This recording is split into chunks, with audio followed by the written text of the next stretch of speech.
We'll guide you through how to create a text effect in CapCut. If you find this helpful, consider subscribing and liking the video.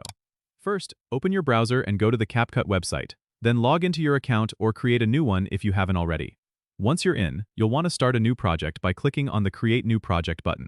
After that, upload the video clip where you want to add the text effect. You can do this by clicking on the Import button and selecting your file from your computer. Once your video is uploaded, drag it to the timeline to begin editing. Now, to add the text, click on the Text tab from the left-hand menu. You'll see options like Add Text or Text Templates. Choose Add Text to create a custom effect. A text box will appear on your video preview. Enter your desired text and then you can customize it by choosing the font, size, and color from the toolbar that appears above. To create an effect, click on the Effects tab located near the text options. Here you'll find various animations and styles you can apply to your text.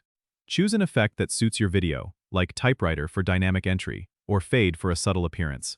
Drag the effect onto the text layer in the timeline to apply it.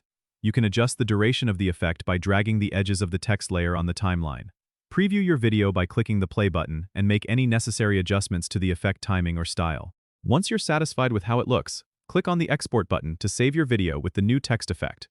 Choose the desired quality and format, then click Export again to download it to your computer. And there you have it, a professional-looking text effect using CapCut. Don't forget to subscribe and comment if this helped you out.